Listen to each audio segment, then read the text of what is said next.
universidad es una institución que ha ido cambiando a lo largo de su historia.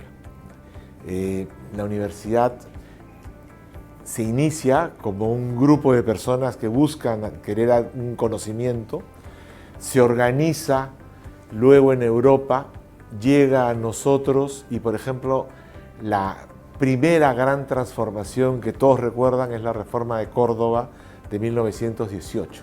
Se va a cumplir 100 años. En esa primera reforma, la esencia de la reforma fue independizar la universidad del poder del Estado o de la Iglesia, ¿no? Y una de las cosas que se reivindicaba principalmente era el rol de los jóvenes en ese momento, de los jóvenes universitarios. En el siglo XX han habido una serie de transformaciones. La educación, a veces nosotros decimos la educación transforma a la sociedad, y lo que uno observa es que muchas veces la sociedad transforma la educación. O sea, cambia la sociedad y tú requieres una nueva manera de educar. El siglo XX ha cambiado a nuestra sociedad mucho. Una de las cosas, por ejemplo, es el tema del acceso a la educación. Antes, la educación universitaria era una educación de pocos. Si tú miras o sea, dependiendo de la generación, yo miro a mis abuelos, ¿no? Y ser universitario era formar parte de un sector social que había tenido una serie de privilegios y por eso llegaba a la universidad.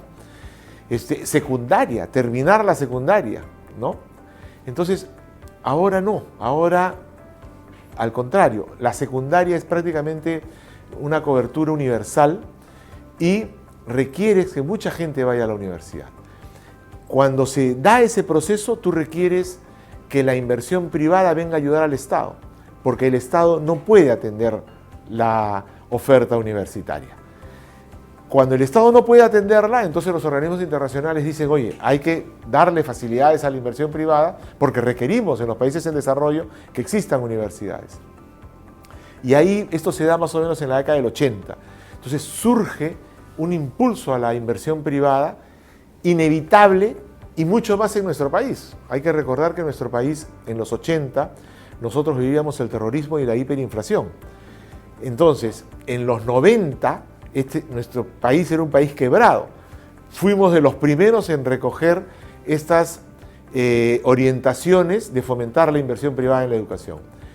Esa es la segunda reforma universitaria, la presencia masiva de capitales privados, y estos capitales privados van a seguir lo que es la lógica de otra tendencia en la sociedad del siglo XX, que es el desarrollo del mercado, ¿no?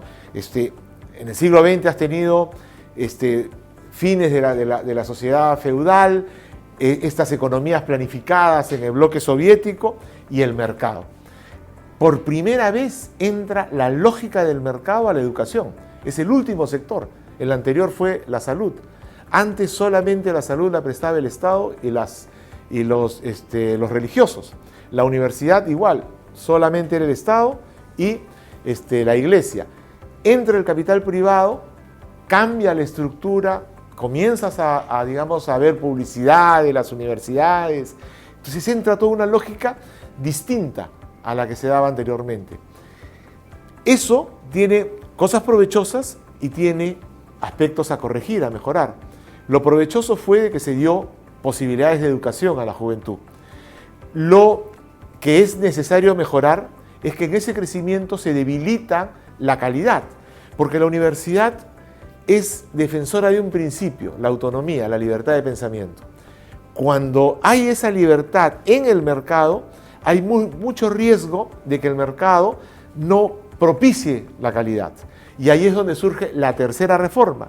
Y la tercera reforma consiste en la aparición de organismos reguladores, de la necesidad del Estado y de otras instancias de la sociedad de controlar ese mercado universitario. ¿Ya? Entonces, esas son las tres grandes reformas que se han dado entre el siglo XX y el siglo actual.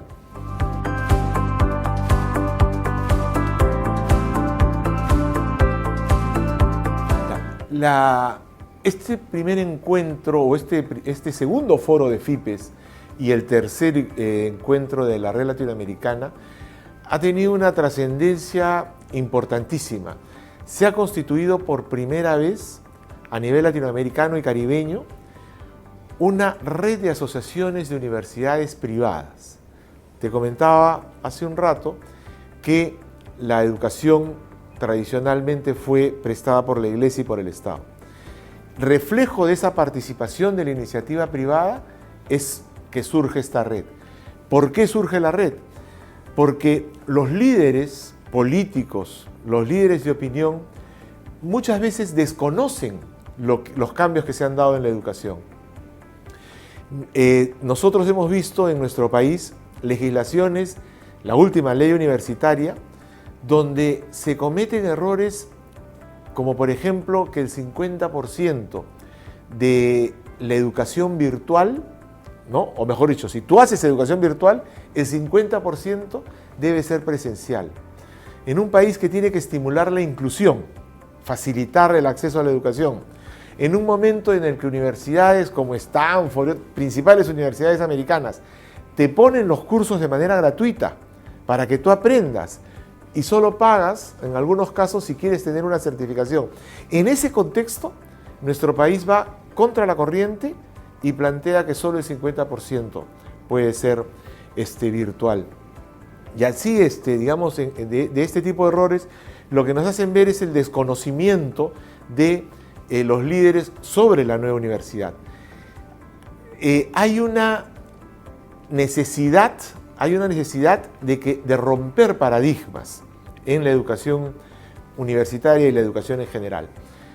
El Estado peruano y el Estado en general, el Estado latinoamericano, ha fracasado como gestor de la educación, o sea, la educación pública no es la de mayor calidad, y ha fracasado en su rol de control, ¿no? Tú tienes que los institutos públicos, las universidades, bueno, las universidades no estuvieron bajo ningún régimen de control, pero los institutos y los colegios con control han tenido lamentablemente ejemplos de malas instituciones educativas. Entonces, lo que nosotros decimos es hay que comenzar a romper paradigmas. ¿Cómo se logra la calidad?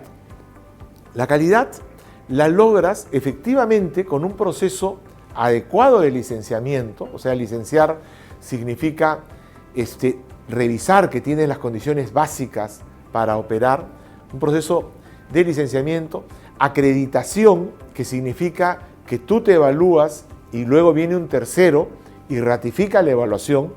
¿Para qué? Para decir, oye, lo que yo digo realmente lo estoy haciendo.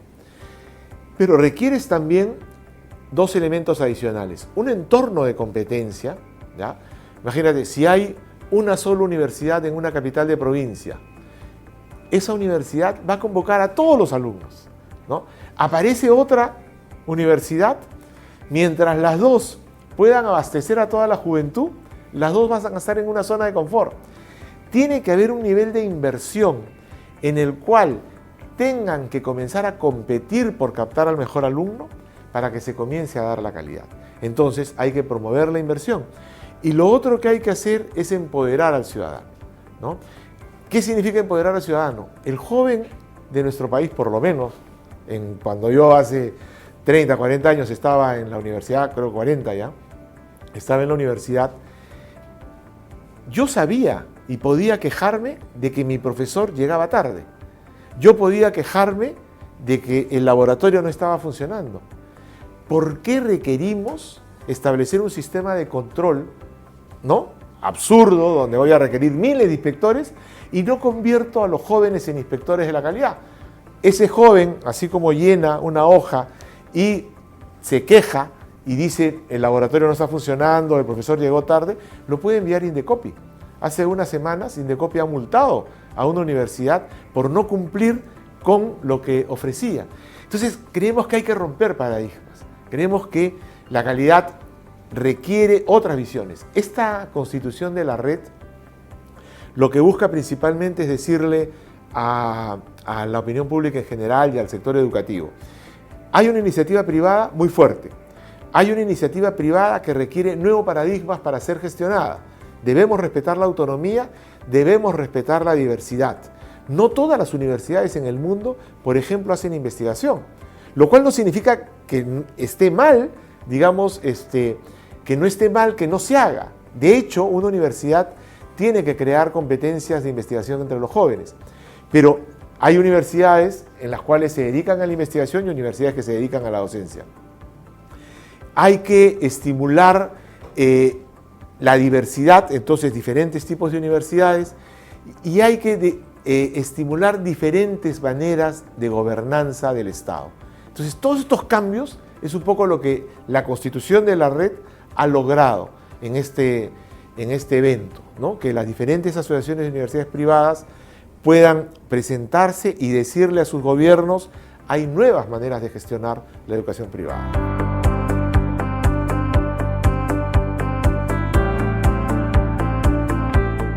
Un poco es lo que te comentaba. Hay un estudio que se hizo en Estados Unidos entre la juventud que va a los colleges, a las universidades de pregrado, donde en 4 años el uso de páginas web para decidir a qué universidad iba a elegir ese muchacho creció de 12 a 48%. En nuestro país ya nosotros vemos que los jóvenes, para tomar una serie de decisiones, yo voy a elegir una maestría, ¿no? Veo el ranking, me voy a ir de viaje, ¿no? Entro a páginas web que me pueden orientar. Creemos que la acreditación es un instrumento que debe garantizar, para adaptarse a esto que tú me preguntas, la sociedad actual, una, la diversidad, ¿no? Yo tengo que plantear que la acreditación no tiene un modelo único de universidad. El modelo único implica castrar la posibilidad de innovación. Hay una universidad que quiere hacer un plan de estudios y la otra universidad quiere hacer un plan de estudios diferente. ¿Quién le va a decir a los doctores, a los profesionales que tienen una maestría en una determinada carrera, que lo que ellos están diseñando como plan de estudios no es bueno, sino lo que otros doctores con la misma formación académica creen que es mejor? Peor si es el Estado el que lo dice. Entonces, tenemos que comprender que la universidad es diversa, porque ahí se expresa el conocimiento.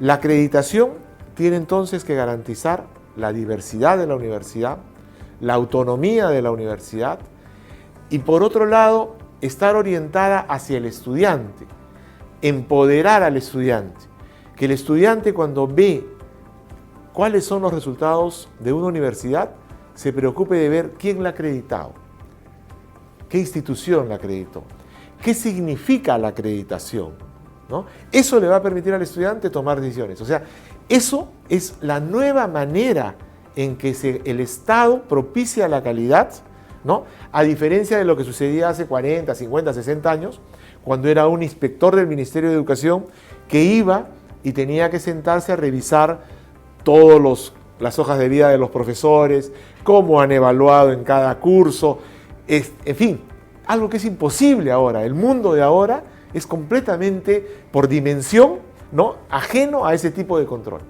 Entonces tenemos que usar herramientas digitales, tenemos que basarnos en que la acreditación pueda dar esta información de cuál es la calidad de una universidad al joven y que el joven entienda que es su responsabilidad, la familia del joven entienda que es su responsabilidad saber elegir una buena universidad.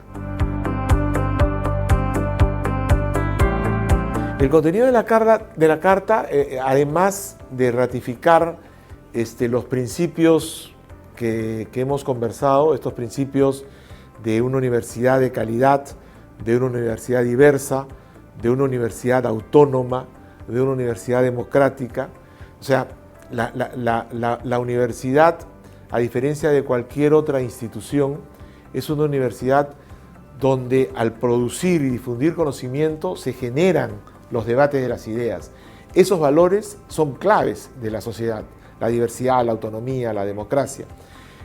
Esto ha sido ratificado en la Carta y, por otro lado, lo importante también del acta firmada es presentar a UNESCO, ¿no?, y al Instituto Internacional de Educación Superior para América Latina y el Caribe este avance.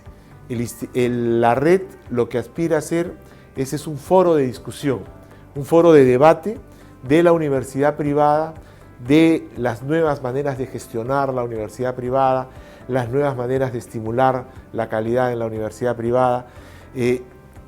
Todos estos cambios que se dan en la iniciativa privada, ponerlos hacia la sociedad, investigar sobre ellos y que a partir de ello los países puedan generar políticas de gobierno más acordes a la realidad actual.